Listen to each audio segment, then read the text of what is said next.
o precipício já está posto.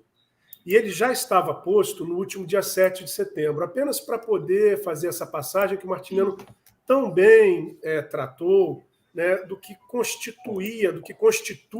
constituiu a ditadura civil-militar de 1964, né, que foi até a sua estrutura, digamos assim, real, até 1979, quando o 1º de maio de 1979, né, o levante dos trabalhadores brasileiros, reivindicando não só democracia, mas também condições de sobreviver. A inflação objetivamente atingia a classe trabalhadora e massacrava a classe trabalhadora naquele momento, e que vai, obviamente, ser formalizada, né, com seu encerramento em 1985.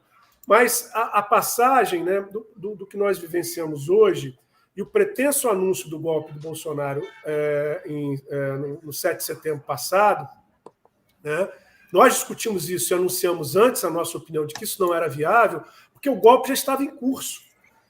Os interesses da elite brasileira eles já estavam postos.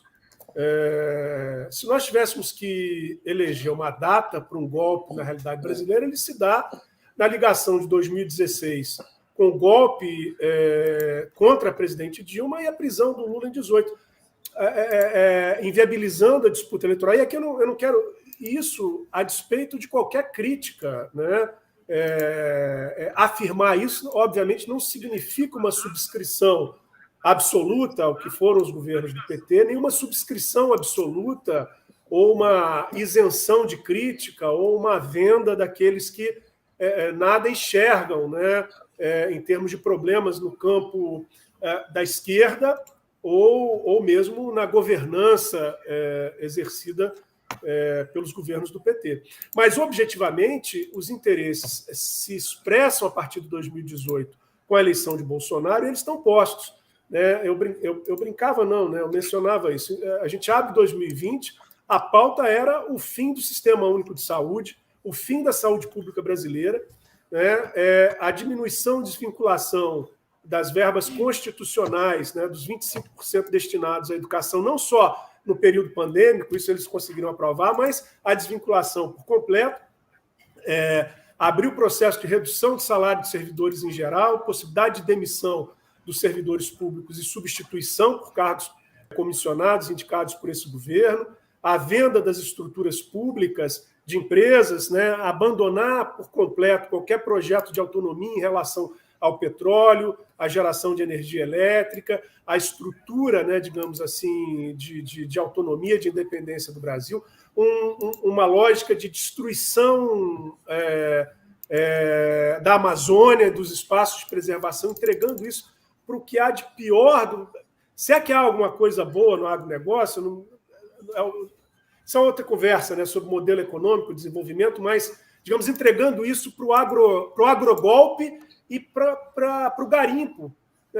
Eu digo isso porque hoje, mesmo em setores da elite dominante do capitalismo, dos interesses dos setores capitalistas norte-americanos, né, o interesse da existência da Amazônia é superior. A Coca-Cola e a Nestlé querem, então, de olho na água, né, nos recursos hídricos, a própria perspectiva de geração de energia, a indústria farmacêutica em relação à potencialidade dos fármacos, e mais, a possibilidade do mundo respirar, né, e do que significa seguir, né, o que se inaugurou nesse governo em termos de devastação da Amazônia para as circunstâncias climáticas, as circunstâncias de sobrevivência da humanidade.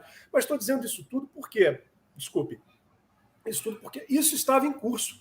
E o elemento, na verdade, que desestabiliza esse processo no Brasil é a gestão que o governo Bolsonaro faz do processo de crise e de como trata isso. É óbvio que o governo Bolsonaro não é bom, né? A gente abriu aqui discutindo isso claramente, né, explicitamente. O resultado para o Brasil, para a humanidade, para o desenvolvimento dessas referências que a gente falou aqui são trágicos, são nefastos, né, sob todos os aspectos. O Vitor dizia ali, né, não tem beleza, não tem amor, não tem, é o culto à morte, né? É a tristeza, é o individualismo, é a lógica da substituição da essência do ser pela lógica do ter a todo custo mais e mais e mais. né? E essa estrutura, né, o somatório do tipo de ação política exercido pelo Bolsonaro e a sua família, preocupação com prisão, a lógica de antecipar o processo eleitoral, a lógica, né, de preocupação com a sua sobrevivência política, financeira, de modelo de vida e existência, atrapalha esse jogo. Então, a gente discutiu isso muito nos nossos espaços e no próprio Cringer Connection do dia 7, dizendo por que a gente achava que não tinha golpe dia 7, não teria golpe dia 7. E mais, que se tivesse de fato possibilidade de ter um golpe no dia 7, a gente tinha que estar na rua, massivamente, aos milhões, para dizer não à possibilidade desse governo seguir se impondo, né, ou se impor de maneira absoluta, né, pela força.